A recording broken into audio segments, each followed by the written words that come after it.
Welcome back to Recruiting Blitz. My name's Tim Verghese. We appreciate you guys tuning in. Before we get started, be sure to like this video, subscribe to our channel. We're joined today by our good friend Cody Bellaire. Cody joins us as the National Scout for Rivals, or a National Scout for Rivals. Worked on the rankings. It's a big week for him. We just updated the 2026 and 2027 Rivals 300 rankings. Cody, we've worked together plenty of times across the way, known each other way back at this point. Welcome to the show, my friend. Tim, it is obviously an absolute treat to see you. And fun fact for everyone at home, Tim is the first coworker I ever met, ever, at On3. So obviously great to see your face again. And dude, we're rocking the same team again, which is great. So I'm Yeah. excited to be here and excited to chat with you, man. Yes, sir, no doubt. Stoked to have you, kind of working with us again and to be working with you guys again. Obviously, love the work you guys do. Was just on the timeline recently, kind of defending the work that because it's obviously again to the casual fan, to the average fan, they don't really recognize the work that goes into these rankings. It's hundreds of players every cycle. You are projecting ultimately for the NFL draft, which is 3 years away. So much can happen. I guess to the casual viewer, before we really get into some of these players. What are some of the biggest challenges you find yourselves in, especially now when there's so many different outside factors that, factor into a player getting drafted down the line? Yeah, it's tricky. And to your point, the big issue is that there's a billion players to go through, right? Like literally thousands of players you're ranking and projecting towards the NFL draft. And so to your point, I would say, man, maybe the biggest challenge at the end of the day, when you dumb it all down, we're projecting 17-year-olds to what they're going to be drafted 4 years down the line. And I would say, even if you look at it from an NFL draft perspective, teams hit and miss at the NFL draft, and they're dealing with more finished products, right? Like they're dealing with 22-year-olds, 21-year-olds, and they're projecting them to the league. And they have hits and misses. And if you're asking us to do the same deal, but 4 years in advance.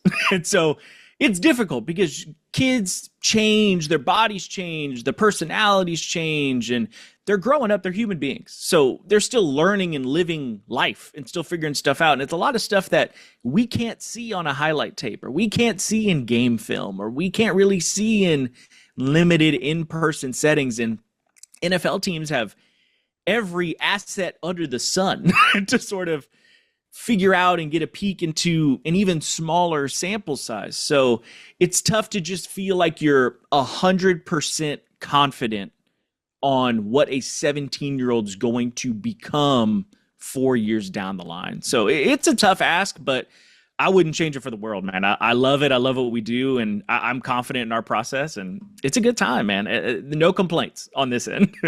Yeah, I got you. I'm kind of putting you on the spot a little bit, but are there any traits you've noticed that are like, oh, this for sure translates. These are things that if these guys have this, I feel pretty good stamping, my evaluation or stamping my ranking on them. Yeah, dude, I would say at the end of the day, the NFL is a height, weight, speed league. So almost a counterpoint to your question would be it's almost easier to write guys off than it is to stamp a seal of approval for guys, because at the NFL, there really is a bar sort of a height, weight, speed aspect to a player's game. So I would say that plays a big factor in it, because there is a sort of bare minimum, quote unquote, for the NFL and what they look for in players. And I would say I think physical and athletic traits most of the time do translate to the next level and beyond. So I would say that's probably one of the bigger pieces of the puzzle, but obviously game film, man. If you don't ball between the white lines on Friday nights, you're not going to do it on Saturdays. And if you ain't doing it on Saturdays, you ain't doing it on Sundays. So game film and height, weight, speed, man. At the end of the day, that's the ticket. Yeah, no doubt. Coach O, who's now the GM over there at Texas State, his saying used to be Power Four players don't get tackled very often, and it's true. Like if you're evaluating and it's like you should like that's just one. It's a very simple thing, but they just Tim, you have to have good film. It ain't rocket science, man. I promise it's not. It's not rocket science. So I wanted to get into some of these Nebraska commits and targets in the 2026 Rivals 300 rankings. Claude Impuma leads the way for Nebraska, the four-star offensive tackle out of Chicago, transferred from Phillips Academy to Mount Carmel this offseason. Now, at a program that is known for trench talent and just developing talent over the years, should be a little more polished. I've kind of said on my end to the fan base too, like he's a guy with practically limitless potential given the size and the early, tape, but raw, especially considering he's only played football for 1 year. But at the same time, you're really encouraged by the traits and how far along he is for a guy that's so relatively football young. What do you think of Clyde?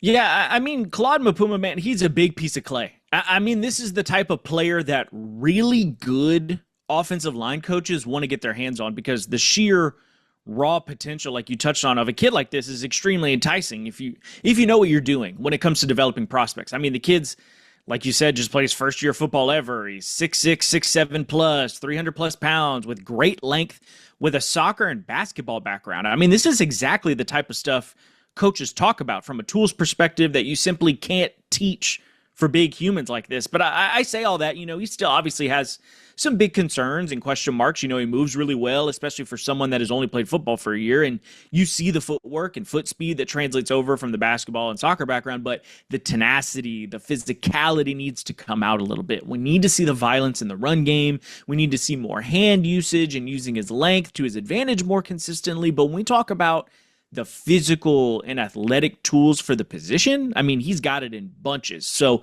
if someone can get his hands on him and really take the time to pour into him and develop him, the sky's the limit for the kid.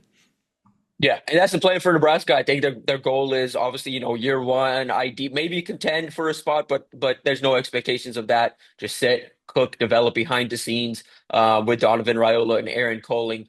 He's a guy with a multi-sport athletic background, something that's very, very important. Played basketball, but growing up also played soccer as well. You kind of see that in his footwork and his ability to play. Again, Cody, it was something that I've tried to stress, but how important is that multi-sport athletic background? It's emphatic, especially with someone that's raw at the position in general, because what you're seeing is the movement skills and the ability and the traits in the way in which they play to an unpolished product. It's not like someone that's been hyper coached up that is a sports specialist that only knows football, only knows how to play O-line, only knows how to play the one thing. The multi-sport background and having these different sort of developments in your movement skills and the way you see things like hand-eye coordination and the way you move your feet and the way you move your body, all of that benefits you as a football player because your body knows how to react and manipulate itself in different settings and different situations. So those things are only beneficial to an athlete's development, let alone football players specifically. Right. And talking of Puma specifically, you look at, a big senior year ahead, a critical kind of evaluation point for you guys. And these All-Star showcases, the All-American Bowl, Under Armour All-American game. Bud is, this is a loaded offensive line class, this 26 class. Is he a guy that you could see potentially rising with, a more polished season on tape? Absolutely. I mean, he's the guy that I think when I mentioned that coaches, this is what they drool over when it comes to raw prospects. This is the type of kid that we love to see the development from year one to year two. Especially, I mean, generally, the jump from junior to senior year is a big one. Sophomore to junior year is big too, because that age gap between like 16 and 17 is a big physical developmental year for a lot of guys in high school. But gosh, the senior tape being the last puzzle piece of a kid's evaluation portfolio, if you will, is obviously a big factor going into their projection to the next level. But especially for a kid like him that's played ball for a year, the jump he could make isn't just like this big. It could be this big. So obviously super excited to see him as a senior. And yes, there's absolutely a world in which his ranking could jump through the roof if he ends up developing and maturing as we expect him to. Right. Yeah. And like you mentioned, I think the physicality is something that people want to see more of. I think the body strength is something that I would like to see improve as well. But that'll come in time. You hope that that frame, that size can just add mass. And, nowadays at a program that is more known for developing power four level talent and Yeah. specifically dealing talent along the lines of scrimmage that bodes Yeah. well, hypothetically. Absolutely. Well, and the confidence, man. There's something to confidence. I tell people all the time, I would rather a guy, I'll use a skill guy perspective. I would rather a guy that's a 4.50 guy play at 100 miles an hour than a 4.4 guy playing at 85 miles an hour, Right. if that makes sense. So I think Claude it's very possible that he's playing at 70 miles an hour, 75 miles an hour, just because he's still figuring things out. You're not going to go full fledged ears pinned back against a defender when you're not really sure if that's what you're supposed Right. to do. So if he gets confident, he's able to sort of turn it on and flip the switch, who knows what he could become. Right. Right. Another somewhat of a riser on Nebraska's commit list, Danny Odem, four-star cornerback out of Orlando First Academy, has had a pretty strong offseason on the 7-on-7 circuit. Made a decision to Nebraska, committing over Ohio State, Oklahoma, Clemson, a few others. Expecting this recruitment to continue into the spring or continue into the fall, especially after Ohio State just lost a cornerback commit. I expect the Buckeyes to kind of be in the mix. But for now, Nebraska has Odom's commitment. They hope to hold on to it through signing day. What do you like about Danny Odom, the cover corner? Yeah, man, I got to see Danny a good bit this spring and summer at OT7, which is like you touched on. It's one of the biggest 7-on-7 tournaments in the country, and the thing that I think stood out for us the most was his build and how comfortable he is in coverage. This is a guy that I think was playing closer to 170, 175 as a junior. And I think he looks like he's put on a good 10, 12 pounds of good weight. He's carrying it really well. And I don't think he's lost a step at all. He's an explosive athlete, got a really strong basketball background, and he's played both ways for his high school team as a pass catcher. And a lot of that shows up when he's playing corner. He's very comfortable attacking the football, how instinctive he is when he's playing man coverage. You can tell he has the feel and understanding of what receivers are trying to do in order to set him up. And that was a big reason he moved up for us in this latest update. The senior season is obviously, like I mentioned, one of the most important pieces in a high school player's evaluation. So we're excited to see how he plays this year and see if what we saw in 7-on-7 translates over to the field this fall. I think he could be someone that has a very productive senior season. Right. And they've got a loaded schedule. They play IMG Academy. They play St. Francis Academy. They play some of the top schools in Florida. They play Lakeland. Yeah. They're going around. So they're going to get some Yeah. top competition. Yeah. But Cody, That's what I again, was going to say. go ahead. You know what this is, Tim? This opportunity. That's all Yes. that is. That's opportunity. Go make plays. They're going to challenge you. Go make plays. Yeah, yeah. Okay, he's going to have his hands full. St. Francis wide receivers, IMG wide receivers, even Yep. Lakeland. Good athletes down there. So, but yeah, loaded schedule. I'm excited to see him in the fall. And real quick, again,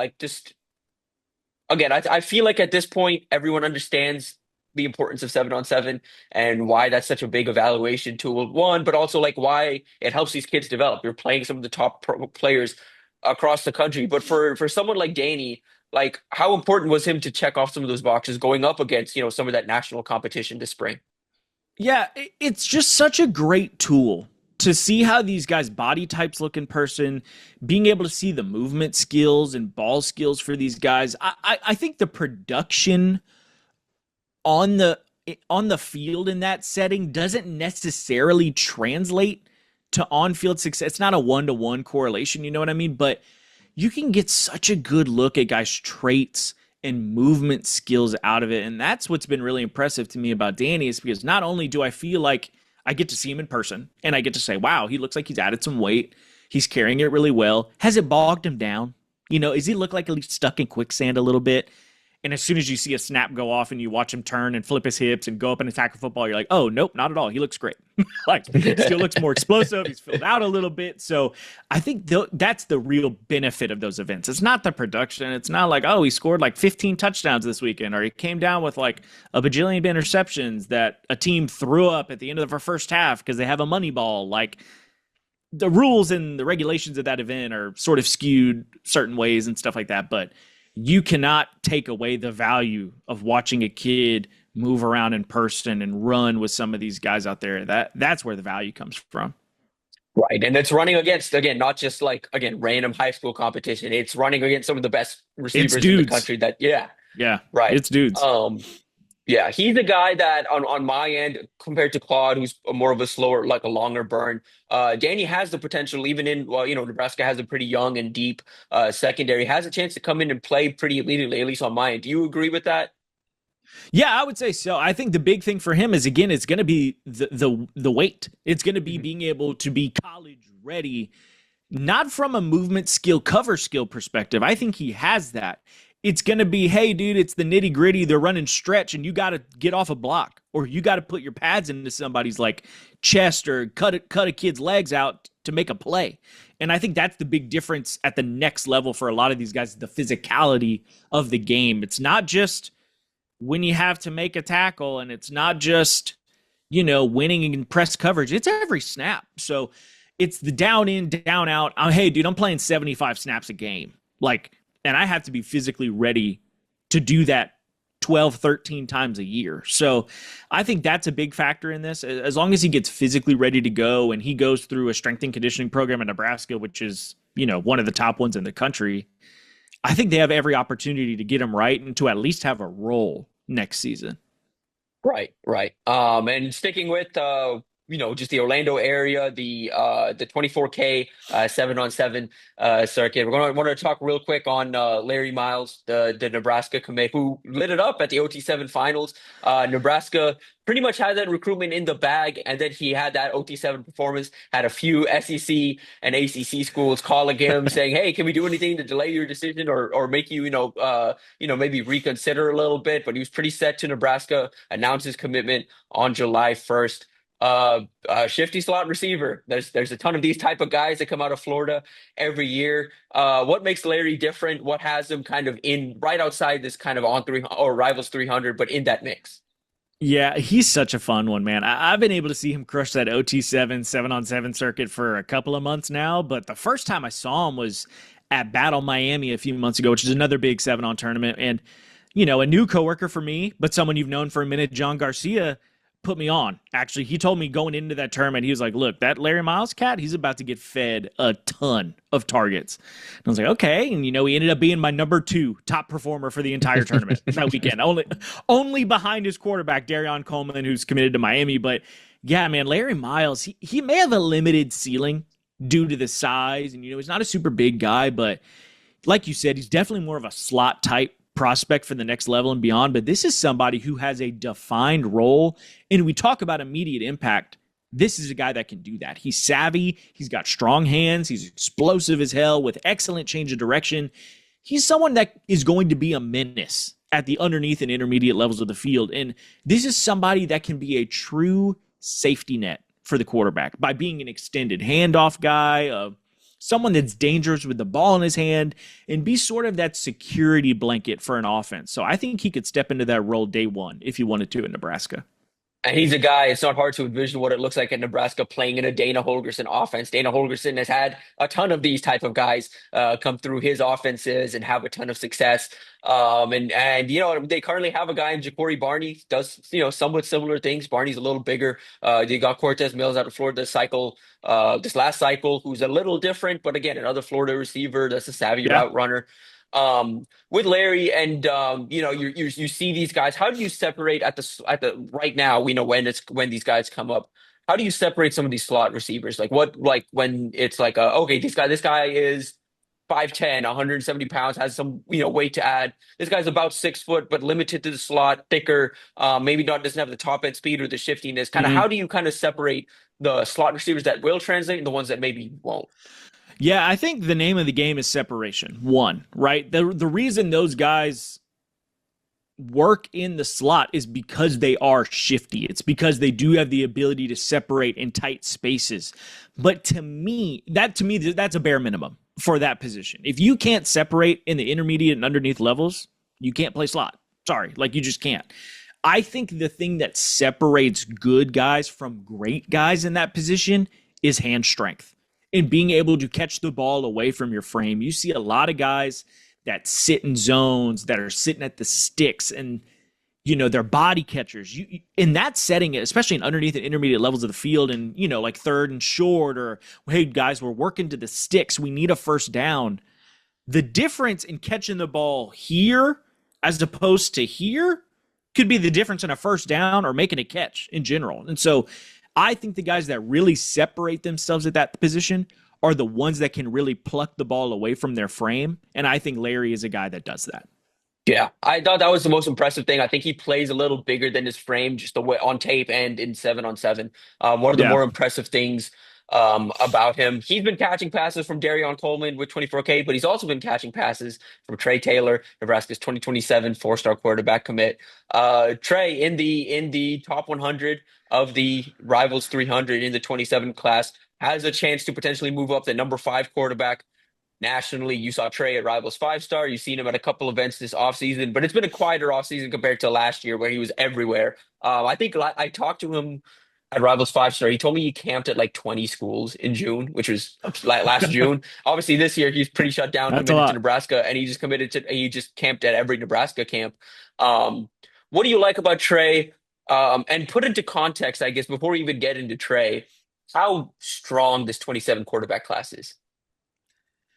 It's really interesting because I don't think so. To touch on the 27 class, it's an interesting group because I don't think there's a clear top dog in it, but we got a lot of guys racing for that number 1 spot, if that makes sense. So it's more of a deeper field at the top as opposed to like a couple true star power dudes at the top of that class. It's a deep group. There's a lot of arms that can sort of contest for that number 1 spot. We've seen a lot of guys jump up and down, sliding place to place. Another guy that we saw at that Rivals Challenge was Teddy Gerard, who's a 27, and he looked amazing at that event, and so he slid up for us. But there's a lot of movement at the top of that position, and there's a guy that shows out here. There's a guy that shows out here. And so I think this junior year for a lot of these guys is going to be a big separator for us. We kind of have a lot of guys, we call it neighborhooding.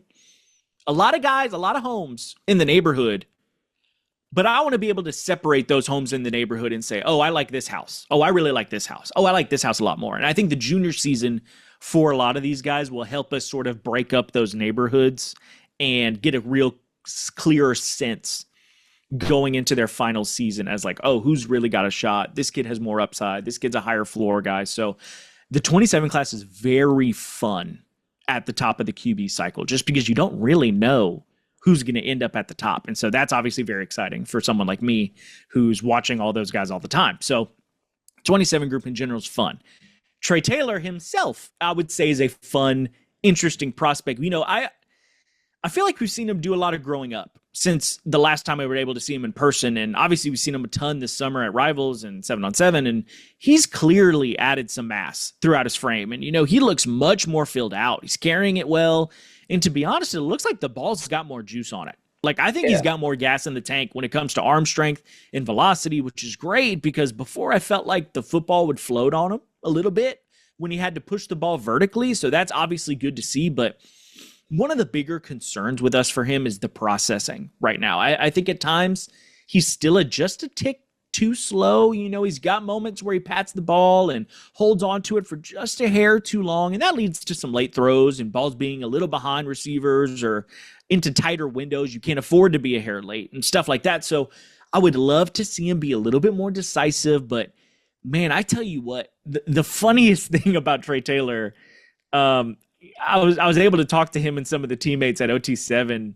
They're all just kids. They're talking crap about the schools that other guys are committed to, and they're messing with each other. And I tell you what, Trey Taylor he's 10 toes down for Nebraska is what I'm saying. He pulled out, they're talking about best teams of all time, and that cat says the 95 Huskers are the greatest team of all time, and he's name-dropping Tommy Frazier to guys that were born in 2008. So it was hilarious. It's like dropping stats on how good they were and all the numbers they put up. And so it's funny to watch, but the kid cares, man. And it seems like he's a Husker through and through. And so that was fun to listen to. Yeah, he's locked in. I think you'll appreciate this little tidbit. I wrote up a feature on him, and I saw him a ton, obviously, last month. Just between he was at every Nebraska camp. He was at the Battle at the Yeah. Boneyard where he lit it up. Where I saw him at Rivals 5 Star, and in the Huddle Futures Forum too, where I just spent like 20 minutes talking to him too there. So just spent a lot of time with him and got to know the player, got to know everything. Every time he was on campus at Nebraska, which was like 6 or 7 times last month, he went into meetings with Glenn Thomas, the quarterback's coach, for like 2 to 3 hours, and they Yeah. were just installing Nebraska's offense because it's early, but Yeah. he wants to install part of it in his high school offense for the next 2 years, so he's ready and is familiar with at least some concepts before he Yeah. enrolls at Nebraska. So I think I, mentally he's getting to that point. And you talked about processing. That was something he spent some time. He talked to Dylan Raiola specifically about processing because that's something that Dylan does at a very high level about how you can speed up his clock, how like Dylan specifically speeds up and slows down depending on the concept. And I think that's something that he's working to apply to his game, but that's something we won't really see until he gets on the field in the fall. right. That's exactly right. And that's something I mean, the tape, especially for that position, is so important because that's really the only time where you see the live bullets flying.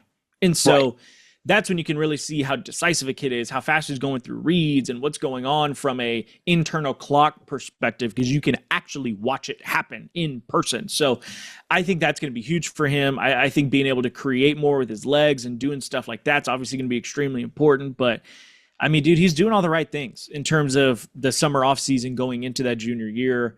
I think the arrow's up on him, and I think we're excited to see how that pans out on Friday nights. Right. Yeah. And well, I'm excited to see him this fall. He's got a better room of receivers around him, better offense around him. And he seems again locked in. So excited to see what he does as a junior. Cody, we really appreciate the time. Before we get out of here, wanted to swing back to 26 and touch on Tadarius Hughes, one of Nebraska's top targets that's still out there, currently committed to Florida State, but Nebraska's working to flip him away. Syracuse working to flip him away. Nebraska needs a big playmaking safety. This is their guy that they've kind of honed in on after missing out on Devin Jackson. Yeah, and that's another great player you named there. I think Devin Jackson was also a extremely talented prospect, but I love watching Tadarius Hughes play. Man, I think he's such a fun tape watch.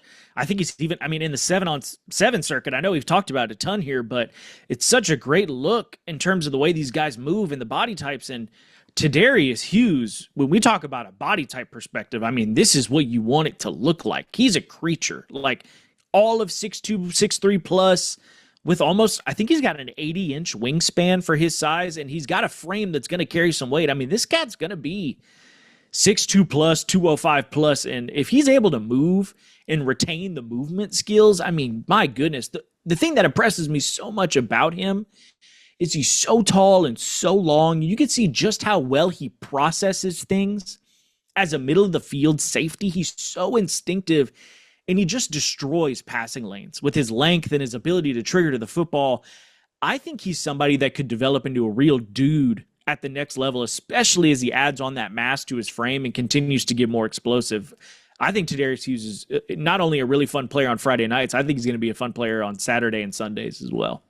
Yeah, that's going to be a fun recruitment to track this fall. Again, Syracuse pushing, Florida State trying to keep him in the boat. I wouldn't be surprised if we see another school or two pop into that mix. Nebraska, of course, trying to flip him away. Nebraska is scheduled to get him in town for an official visit this fall. He made an unofficial visit last month, now hoping to get back to Nebraska. We've had the USC game kind of penciled in as the one that he plans to get back to Nebraska for. Sticking in Florida, and one last name before we get out of here. Javion Cooper, another a Syracuse commit. Nebraska's trying to flip away. Colorado's also trying to flip away. A big dude, a versatile lineman, can play kind of all over, play all 5 positions Yeah. if he needs to, or at least 4 positions if he needs to. What do you like about Cooper? Yeah, I mean, you hit the nail on the head. I mean, we've seen a lot of large humans in our time doing this. And I mean, we talk about length and hand size and all that. This is the type of stuff we're talking about because this kid doesn't just have large or extra large features. We're talking double XL features with this guy. I mean, he's got a verified 7'1" wingspan at 6'4", which is absolutely absurd, and nearly 11-inch hands. So from a size perspective, we're talking about a legitimate creature for the position. So Gotta love the potential of adding somebody with features like that to the program. And, he's strong at the point of attack. He's a people mover that dominates in the run game, but we still need to see some growth in pass protection. I think he's someone that needs to work on the foot speed and overall athleticism a little bit more. But, I mean, he's definitely a physical specimen that, worst case, he's going to down block his ass off. So he's got some very strong redeeming qualities on the offensive front. It's just about fine-tuning some of those more finesse or precise traits as an offensive tackle, if that's what he wants to do and play on the outside. I think worst case, this is someone that kicks inside and is just a mauler in the run game. As a floor, bare minimum, he can do that for you. So as long as he can refine those tools in his pass protection bag, he's got a real shot down the line. Right. And even at 6'4", you think he's a guy that could potentially, again, if those things get refined, potentially stick a tackle because of the length? Absolutely. 100%. I mean, he's built so dense and he's got great length and he has the physical tools. Like you mentioned, he really could play 4 spots. He could play left, right tackle, left, right guard. But I think it's all about the foot speed and the ability to be comfortable in space that's going to determine if he's an outside guy or an inside guy, in my opinion.